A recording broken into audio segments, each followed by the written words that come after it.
प्रणम्य परमात्मानं सिद्धं त्रैलोक्यवन्दितं स्वाभाविकचिदानन्द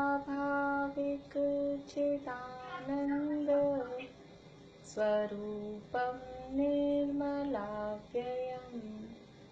शुद्धजीवादिद्रव्याणां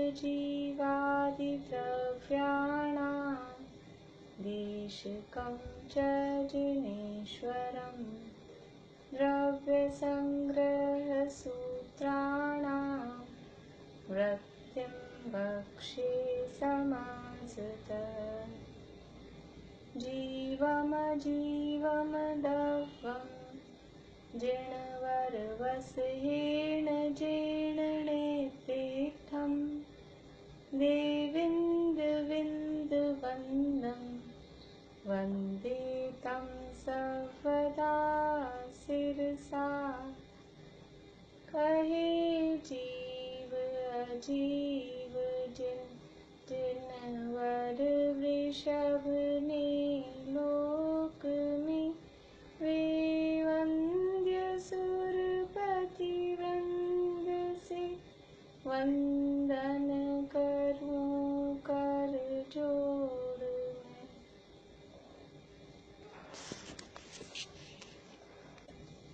13वीं गाथा के आधार से हमारी चर्चा चल रही है। 13वीं गाथा बोलते हैं।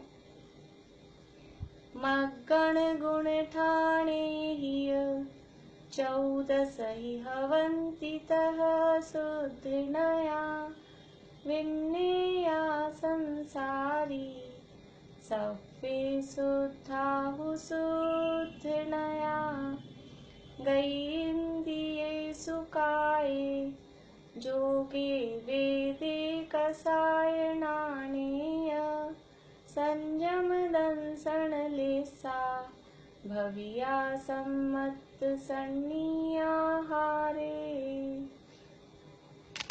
जीवों को खोजने के स्थान 14 प्रकार के स्थान हैं जिनके माध्यम से जीवों को यहाँ खोजा जा रहा है। गति, इंद्रिय, काय, योग, वेद, कषाय, ज्ञान, संयम, दर्शन, लेशा, भव्यत्व, सम्यक्त्व, संगी और आहार। इन 14 आधारों पे जीवों को खोजा जा रहा है। गति मार्गणा के हिसाब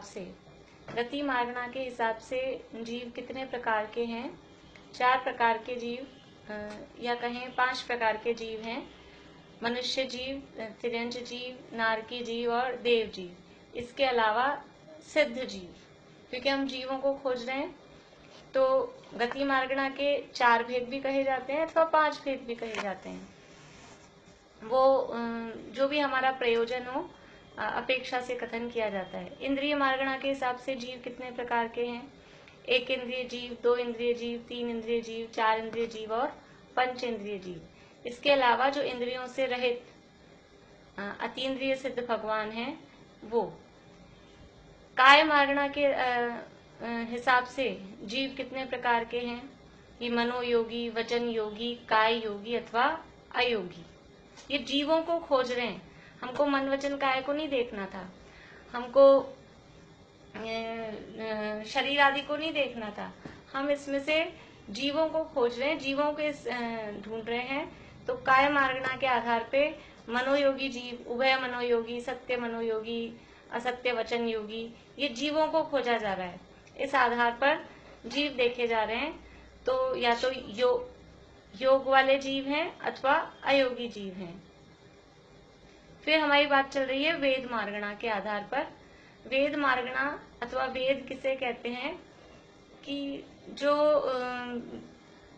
चारित्र मोहनीय कर्म के उदय से जो स्त्री अथवा पुरुष के प्रति रमणता के जो परिणाम हैं उसका नाम वेद कषाय अथवा वेद मार्गणा, उसके माध्यम से जीवों को खोजना, वो वेद मार्गणा कहा जाता है। जीवों के जो मैथुन के परिणाम हैं उसके आधार पर जीवों को खोजना, काम परिणामों के आधार पर जीवों को खोजना, वो वेद मार्गणा है।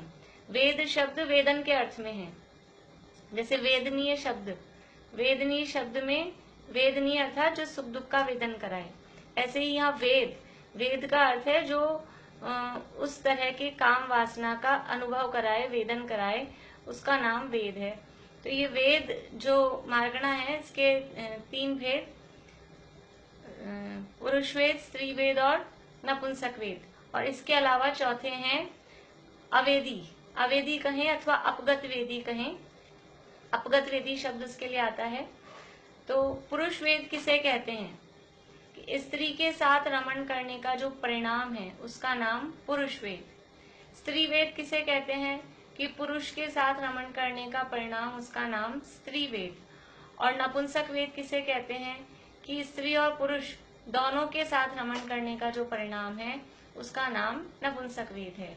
और ये तीनों ही वेद 2 प्रकार के हैं, द्रव्य वेद रूप और भाव वेद रूप।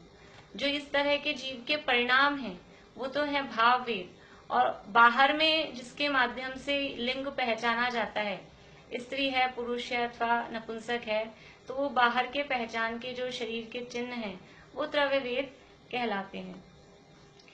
अब ये हमने कल देखा था कि कहाँ कहाँ कौन कौन से वेद वाले जीव। अवेदी, अपगत वेदी, यहाँ जो वेद से रहते, अभी हम बात करेंगे गुणस्थानों के आधार पर। और सिद्ध भगवान तो है ही, वो संपूर्ण तीनों प्रकार के वेदों से रहित हैं। और इसके अलावा भी सिद्ध होने से पहले ही, जैसे अयोगी 14वें गुणस्थान में ही हो जाते हैं, इसी तरह से वेद रहित, ये वेद रहित हम अभी पहले ही हो जाएंगे, सिद्ध होने से पहले ही वेद रहित का स्थान आ जाता है। अभी बात करते हैं। कल हमने बात की थी गतियों के आधार पर वेद। देव गति में कौन कौन से वेद पाए जाते हैं?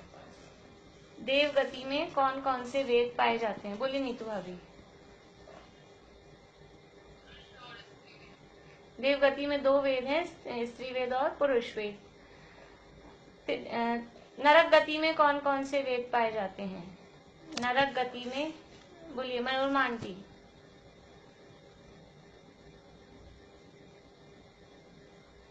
बोल पाएंगे? कोई नहीं है चालू? चलिए, चालू नहीं हो रहा है। हाँ, नपुंसक वेद। नरक गति में नपुंसक वेद। मनुष्य गति में कौन कौन से वेद पाए जाते हैं? बोलिए रेखा अभी।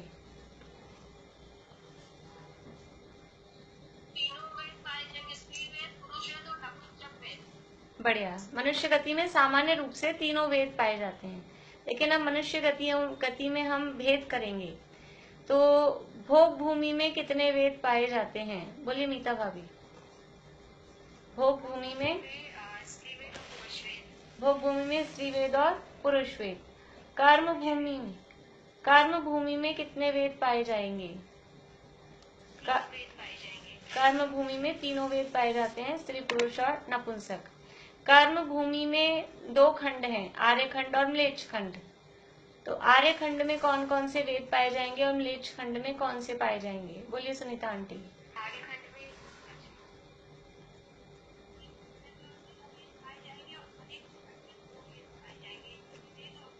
हाँ, म्लेच्छ खंड में नपुंसक वेद नहीं पाए जाएंगे, केवल स्त्री और पुरुष, ये 2 वेद पाए जाएंगे।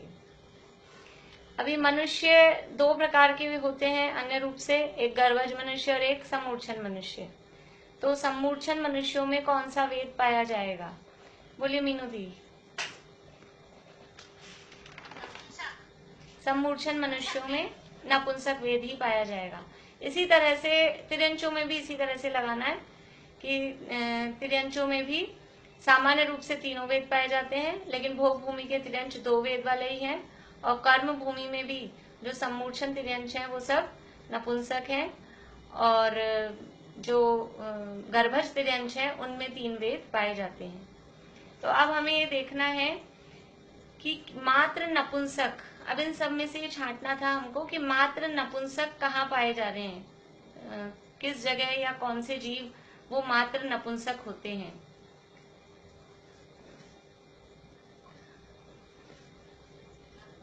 हाँ बताइए अर्पणा।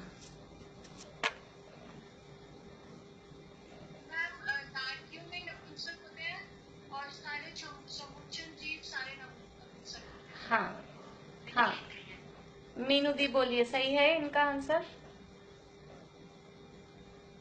सही है।